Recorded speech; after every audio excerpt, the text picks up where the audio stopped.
morning, dear students. So in today's lecture we are going to see glycolysis in details. I have given you overview of glycolysis in previous lecture. So silent features of glycolysis. Glycolysis major pathway for glucose utilization and it takes place in all type of cells of the body. An enzyme for this pathway are present in the cytoplasm, so it occurs in cytoplasm. It can occur in both aerobic as well as anaerobic condition, and it is major pathway for ATP production in tissue which lacks mitochondria such as RBC, lens and cornea, and it is very essential for brain as glycolysis is going to maintain the normal blood glucose concentration.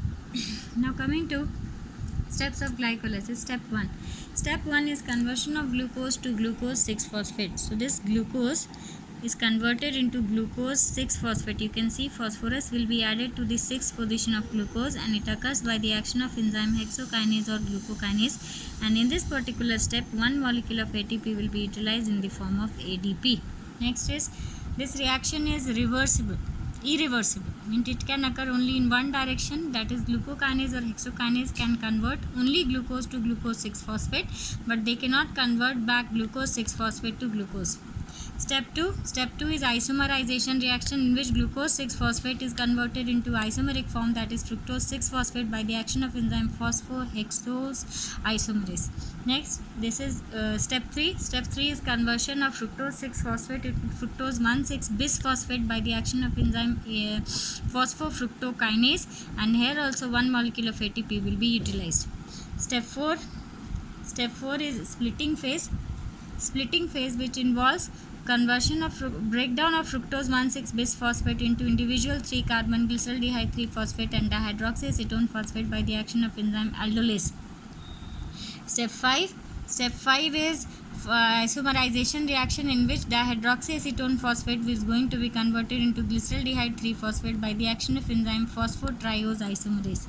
Step 6 is conversion of glyceraldehyde 3-phosphate into 1,3-bisphosphoglycerate by the action of enzyme glyceraldehyde 3-phosphate dehydrogenase, and 2 molecule of NAD+ will be converted into NADH. Step 7 is conversion of 1,3-bisphosphoglycerate to 3-phosphoglycerate with liberation of 2 molecules of ATP, which was used in the step number 1 and 3 and converted to ADP. That ADP will be converted back into ATP. Now in this particular step, ATP is generated when one substrate is getting converted into another substrate. That's why it is called as substrate level phosphorylation. Step 8 is again isomerization reaction where 3-phosphoglycerate is converted into 2-phosphoglycerate by the action of enzyme mutase. Step 9 by the action of enzyme enolase, 2-phosphoglycerate will be converted into phosphoenol pyruvate. And step number 10, that is final step of aerobic glycolysis, where phosphoenol pyruvate is converted into pyruvate with conversion of 2 molecules of ADP into ATP.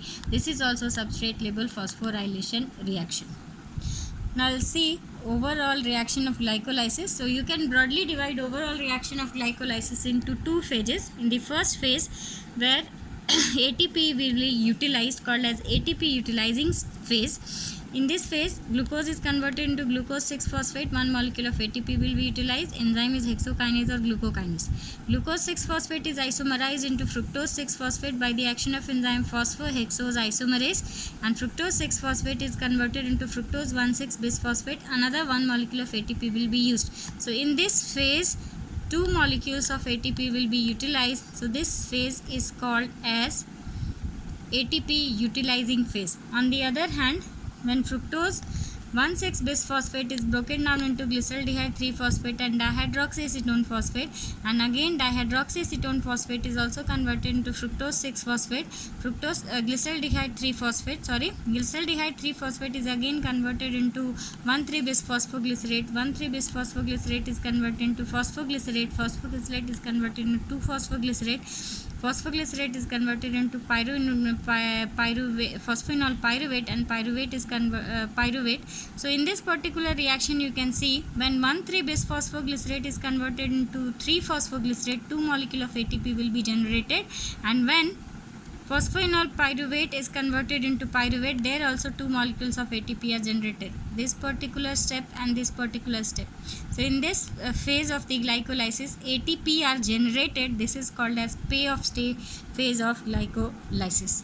So these are the important glycolysis. Let's quickly revise the features of glycolysis. First of all, site. If it's prokaryotic cell or eukaryotic cell, site will be cytoplasm. Again, exceptional thing about glycolysis is it is both aerobic as well as anaerobic, and end product of glycolysis will be different for aerobic and anaerobic condition. If it is occurring in aerobic condition, end product will be pyruvate or if pyruvate, and if it is occurring in anaerobic condition, end product will be lactic acid or alcohol depending upon the species where it is occurring, and ATP generation will be also different. So in the coming classes we are going to see energetics of both aerobic and anaerobic glycolysis. We are going to discuss why glycolysis is aerobic as well as anaerobic, means why glycolysis can occur in the presence as well as in the absence of oxygen, and we will discuss also what is the regulation of glycolysis, what are the key enzymes which are involved in regulation. Thank you.